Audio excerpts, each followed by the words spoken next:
Alhamdulillah wa la ilaha illallah. Tadi saya dititipi pertanyaan masalah pernyataan khilafah. Menurut Wakil Presiden, kata beliau, Indonesia tidak boleh pakai khilafah.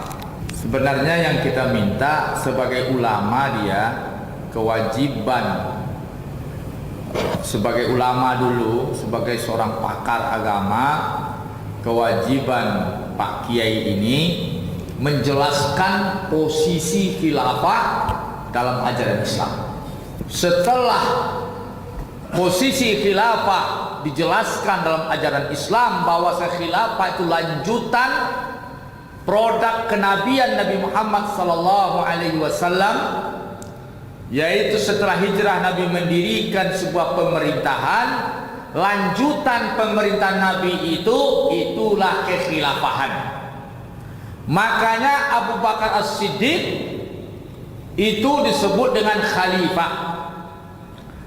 Abu Bakar As-Siddiq, Umar bin Khattab, Utsman bin Affan, kemudian Ali bin Abi Thalib, itu khulafaur rasyidin.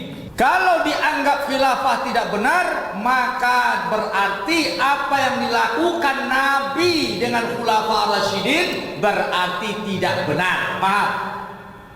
Apakah ini boleh, apakah boleh kita menganggap apa yang dilakukan Nabi setelah hijrah, pemerintahan Nabi sampai khulafaur rasyidin benar? Nauzubillah. Hati-hati ini.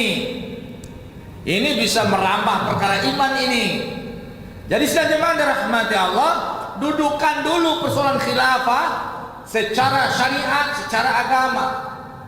Ya, sedang jemaah dirahmati Allah, berdasarkan Al-Quran dan Sunnah, maka khilafahan itulah yang ada dalam pemerintahan yang diakui oleh Islam. Kalau dia bicara Indonesia dalam situasi, dalam tujuan politik Indonesia, maka dia harus jelaskan pertimbangan-pertimbangannya.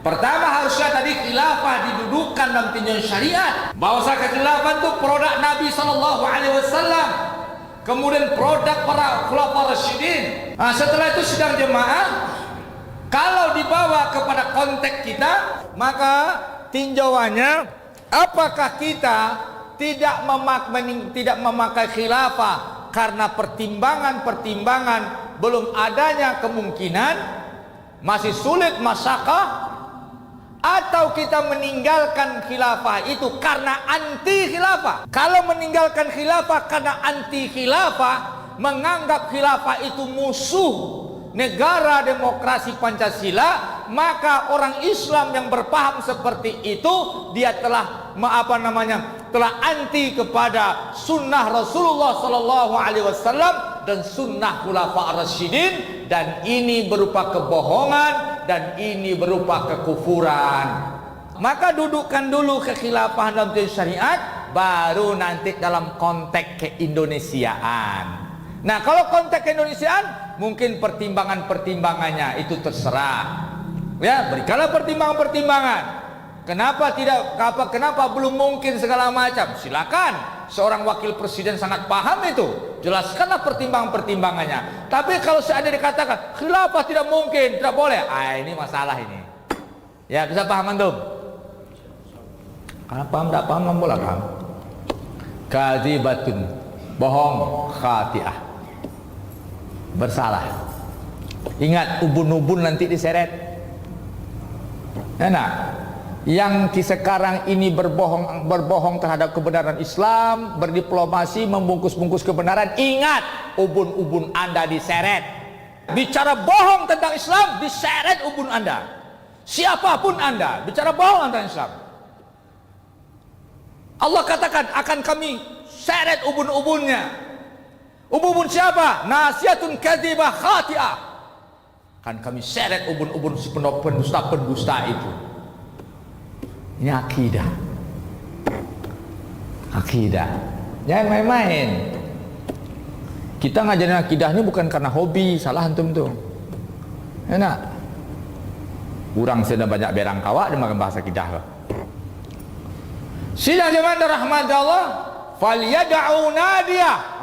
Hei orang-orang yang berbohong terhadap Islam, orang-orang yang membohongi ajaran Islam, ulama-ulama yang bersifat Balaam. Ente panggillah orang-orang yang grup ente, kata Allah. Falyad'u nadiyah, silakan panggil grup kamu, CS kamu, buzzermu, silakan panggil. Tapi kemana, apa kata Allah? Sanad'u zabaniyah, kata Allah. Kau panggil CS kamu itu, kau panggil komunitas kamu itu, kau panggil bazar kamu itu, kau panggil mereka, kata Allah. Sanad'u, kami akan memanggil zabaniyah, malaikat zabaniyah, penjaga penyiksa di neraka. Like and share.